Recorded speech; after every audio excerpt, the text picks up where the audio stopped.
Енді мынандай нәрсе бар. Бір адамдар қоғамда жалпы біз медреседе ұстаз ретінде, мен кішкентай балалардың медресесінде де сабақ беріп көрдім.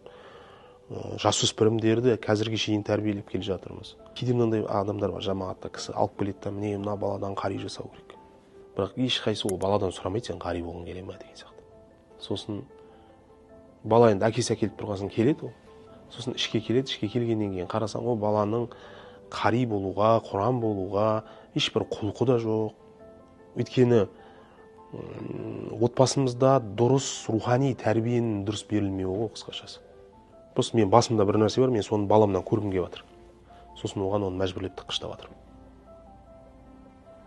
Баламен жұмыс жасаған жоқпыз да, сол жасай алмағандықтан біреуге әкеп беріп жатырмыз. Ол баладан нәтиже шықпайды. Да, мүмкін ол бала енді бір жерге байлап қойып, отырғызып қойып, күнде жаттата берсең бітіреді ғой әйтеуір. Бір жылда бітіреді, 2 жылда, 3 жылда әйтеуір бітіреді. Бітіргеннен кейін сол қағазды әкесіне әкеліп береді да бүйтіп. Айтады, болды ма енді, бақытты болдың ба? Я, болды, маған тиіспеші енді. Мен мынауыңды алдым. Сенің арманың осы еді ғой.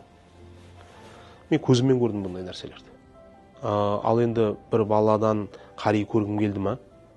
Онымен отырып сөйлесіп, оған қарилық деген не, Құран деген не, Құранның хикметі не, Құран жер бетіне не үшін келген, жоқ дегенде 1 жыл, 1,5 жыл оны сусындырды анықтырсаң екен. О Құран деген нәрсенің мәнін білсе екен. Содан кейін барып қалай енді дегенде, ол балада Құранға деген махаббаты ашылып, болды әке, мен бұл Құранмен өмір сүргім келеді деген сияқты нәрсеге келген кезде алып келсе, ол Құран жаттатуға мүлде басқа мәселе. Тек қана Құран жаттатумен мәселен шешілмейді. Бұл енді өзіндік проблемалары да бар. Біздің қоғамда да бар бұл.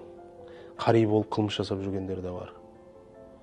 Қари болып жаттап тастап кетіп, жатта ұмытып қалғандары бар қаншама. Қари болып оқып бітіріп алып жүргендері бар айтыр. Қарилық деген нәрсені тек Рамазан келген кезде ғана есін түсіп кететіндер бар. Қайталап алып тарихтарға шығып, осындайға айналдырғандар да бар. Тек қана діни біліммен шектеп, мәселенің бәрін бітірем деу, бала ертең просто қоғамда өмір сүре алмай қалады. Қоғамда қиналып қалады бала. Өйткені өмір бір орында тұрған жоқ, алға қарай дамып жатыр.